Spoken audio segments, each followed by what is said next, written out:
So guys एक ये topic सामने नजर आया जिसमें ऑनरेबल सुप्रीम कोर्ट ने ये कहा है कि हम सील बंद लिफाफे के न्याय शास्त्र के मामले की पड़ताल करेंगे कि सील बंद लिफाफा जो है वो कितना वैलिड है, उसकी क्या वैधता है। उस चीज की अब ऑनरेबल सुप्रीम कोर्ट जांच करेगी दोबारा से। ऑनरेबल सुप्रीम कोर्ट ने जो है वो ये बात जो है वो कही है मीडिया वन बैन केस में। सो मेन चीज जो इस पूरे मामले के अंदर आपको समझनी है कि ये होता क्या है, सील्ड कवर ज्यूरी प्रूडेंस या फिर सील बंद लिफाफा न्याय प्रणाली होती क्या है। ये मेन टॉपिक है जिस पर आपको एक अच्छी अंडरस्टैंडिंग डेवलप होनी चाहिए। देखो होता क्या है, जनरली आपने मूवी में भी देखा होगा कि कई बार, मैं आपको दो एग्जांपल्स देता हूं। पहला एग्जांपल तो जब भी हम हमारा केस चलता है कोर्ट में, तो कोर्ट में दो लोगों के बीच केस चलता है, राइट। अब जब भी कोई एविडेंस प्रस्तुत करने होते हैं कोर्ट के अंदर तो वो ओपन रहता है, मतलब कि आपको पहले सामने वाली पार्टी के वकील को बताना होगा, इन्फॉर्म करना होगा कि ये हम एविडेंस जो है वो फाइल कर रहे हैं और सबके सामने वो एविडेंस आपको ओपन दिखाने होते हैं। बट सील्ड कवर ज्यूरिस्प्रूडेंस के अंदर होता क्या है कि गवर्नमेंट एजेंसी, कौन सी एजेंसी की यहां पर बात हो रही है, इंटेलिजेंस एजेंसीज वगैरह, राइट, जो खुफिया इंफॉर्मेशन अपने पास रखती हैं।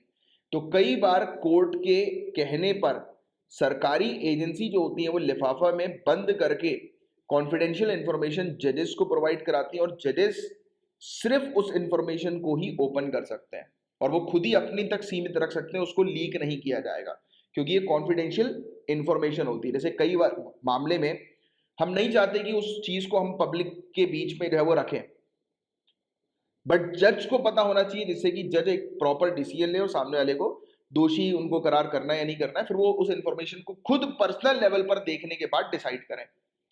So this is the case जो आपको ध्यान में रखना है। ठीक है, ये जो मैंने भी आपको स्टोरी बताई वो आपको ध्यान में रखना है। आप थ्योरेटिकली एक बार चीज देख लो कि सील्ड कवर ज्यूरिस्प्रूडेंस क्या है, तो ये प्रैक्टिस है, कौन यूज करता है, ऑनरेबल सुप्रीम कोर्ट, और कई बार लोअर कोर्ट भी इसका उपयोग करती हैं। ये कहती हैं या फिर एक्सेप्ट करती हैं इंफॉर्मेशन गवर्नमेंट एजेंसी से एक सील्ड एनवेलप में, और इस इंफॉर्मेशन को सिर्फ जजेस ही एक्सेस कर सकते हैं।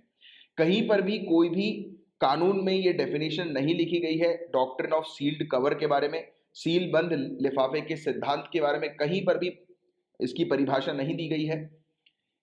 ऑनरेबल सुप्रीम कोर्ट का रूल है, रूल नंबर 13, मतलब ऑर्डर 13 रूल 7 का, और सेक्शन 123 जो इंडियन एविडेंस एक्ट 1872 का है उसके अंदर कुछ चीजें ये मेंशन्ड है, राइट। ये कॉन्फिडेंशियल चीजों के बारे में ये चीज मेंशन्ड है। रूल्स वगैरह इतने कुछ खास काम के नहीं है, बट एक चीज आपको ध्यान में रखनी है कि कई बार ये जो सील्ड जो इन्फॉर्मेशन होती है, अगर चीफ जस्टिस बोल देते हैं, ऑर्डर दे देते हैं कि यार अपोजिट पार्टी को ये इन्फॉर्मेशन बता दो, तो फिर इंफॉर्मेशन बता दी जाती है, राइट। और कई केसेस में हम लोग जो है वो देखते हैं कि इंफॉर्मेशन को अगर कॉन्फिडेंशियल रखना है, और क्यों रखना है, अगर वो पब्लिक के इंटरेस्ट के लिए हो, राइट, तब उसको कॉन्फिडेंशियल रखो। बट अगर पब्लिक के इंटरेस्ट के लिए वो नहीं है, राइट, यानी कि देश की सिक्योरिटी के लिए, पब्लिक की सिक्योरिटी के लिए अगर उतनी कुछ वो नहीं है, राइट, न्यूज, तो फिर आप उसको जो है या फिर जो भी इंफॉर्मेशन, तो आप उसको जो है वो लीक कर सकते हो, बता सकते हो, पब्लिक पब्लिश करवा सकते हो।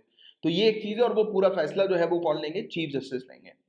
सेक्शन 123 जो इंडियन एविडेंस एक्ट 1872 का, ये हालांकि थोड़ा सा इंपॉर्टेंट है। तो इसमें आपको ध्यान में रखना है कि जितनी भी ऑफिशियल अनपब्लिश्ड डॉक्यूमेंट होती है स्टेट अफेयर से रिलेटेड, वो प्रोटेक्टेड होती है। मतलब कि राज्य के मामलों से संबंधित जितनी भी ऑफिशियल ऐसे डॉक्यूमेंट है जो अभी तक पब्लिश नहीं किए गए हैं, वो प्रोटेक्टेड रहते हैं। और एक पब्लिक ऑफिसर जो है वो कभी भी ये इंफॉर्मेशन ना देगा, ना उसको आप उसके ऊपर दबाव डालोगे, मजबूर करोगे उसको ये इंफॉर्मेशन देने के लिए, राइट। तो ये एक चीज है जिसके बारे में एक आपको जानकारी होनी चाहिए। और रीजन जो है वो हम लोग को क्या देखने को मिलते हैं सील्ड कवर को लेकर, कि कब जो है वो सील्ड कवर, मतलब कि मतलब ऐसी क्या चीजें हैं कि सील कवर्ड के क्लॉज को कंटिन्यू रखना चाहिए, राइट। तो उसके पीछे के क्या तर्क हैं। तो गाइस इसमें हालांकि थ्योरी में आप नोटिस करेंगे कि इसमें एक चीज तो ये है कि पब्लिक कॉन्फिडेंस को मेंटेन करने के लिए बहुत इंपॉर्टेंट है कि गवर्नमेंट एजेंसीज में पब्लिक का कॉन्फिडेंस जो है वो मेंटेन रहे, जनता का विश्वास बनाए रखें। बट होता क्या है गाइस कि कई केस में, मैं आपको सीधे सीधे साफ शब्दों में समझाता हूं, कि इसमें पब्लिक का कॉन्फिडेंस नहीं बल्कि उल्टा होगा। पब्लिक को ये लगेगा कि अरे यार हमें हमें पता ही नहीं, और जज ने जजमेंट दे दिया। कहीं कोई गवर्नमेंट और यानी कि जुडिशरी के बीच में और लेजिस्लेचर के बीच में, गवर्नमेंट के बीच में कोई तालमेल तो नहीं बैठ गया, कोई सेटिंग तो नहीं हो गई, राइट। तो ऐसा फिर जनता सोचने लगेगी, राइट। तो आई थिंक कि ये वाला पॉइंट आप ना लिखें तो ज्यादा बेटर है।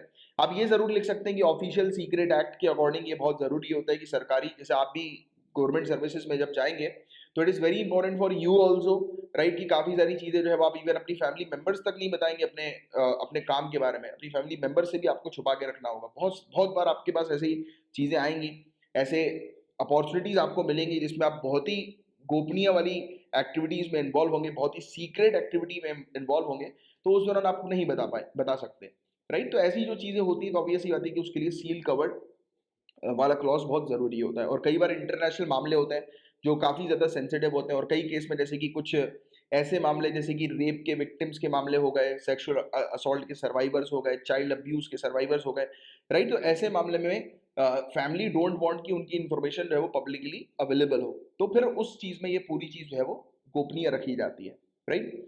और फिर कई बार कुछ मामले में इन्वेस्टिगेशन चल रही होती है तो उसकी इन्फॉर्मेशन डिस्क्लोज नहीं करना है, तो ये सब चीज़ें जो होती है वो काफ़ी सीक्रेट होती हैं। तो इसलिए ऐसी चीज़ों से रिलेटेड इन्फॉर्मेशन अगर देनी है तो जजेस को जो है वो आप सीक्रेट, मतलब यानी कि क्लोज एनवेलप के माध्यम से जो है वो प्रोवाइड कराओ, तो ये है वो वाला क्लॉज, राइट। तो ये चीज़ आपको ध्यान रखनी है। और इश्यूज तो है ही, ऑब्वियस ही बात है कि ट्रांसपेरेंसी इसके अंदर रहती नहीं है, ट्रांसपेरेंसी प्रिंसिपल के खिलाफ है ये, अकाउंटेबिलिटी के खिलाफ है, जवाबदेही के खिलाफ है ये, राइट। इसमें फेयर ट्रायल जो है उस पर ऑब्स्ट्रक्शन है, इसलिए मैंने आपको पहले ही कह दिया था कि इसके फेवर में जो बात आ रही थी जिसमें हमने डिस्कस किया था कि पब्लिक कॉन्फिडेंस मेंटेन होगा, तो आई डोंट थिंक कि पब्लिक कॉन्फिडेंस मेंटेन होगा, बल्कि इसमें देखिए आप इसके अगेंस्ट वाली चीज में, आपके पास पीडीएफ है, इसके अगेंस्ट वाली चीज में भी क्लियरली लिखा हुआ है कि ये फेयर ट्रायल के को अब ऑब्स्ट्रक्ट करेगा, राइट। निष्पक्ष सुनवाई को जो है वो ऑब्स्ट्रक्ट करेगा। और जब बिना प्रॉपर तरीके से पब्लिक को पता लगे कि अरे यार जज ने क्या चीज सुनी है या क्या चीज को सुनकर जज ने अपना जजमेंट दिया है, तो ऑब्वियस ही बात है उसमें पब्लिक का भी इवन ट्रस्ट जो है वो जुडिशरी से हटने लगेगा। Are you getting it? तो ये एक चीज है। और आर्बिट्ररी नेचर है, ये मनमानी प्रकृति का ये हम लोग को देखने को मिल रहा है, ये सील्ड कवर ज्यूरिस्प्रूडेंस, सील बंद लिफाफा न्याय प्रणाली। तो ये फैक्ट आप थोड़े से ध्यान में रखिएगा। क्लियर?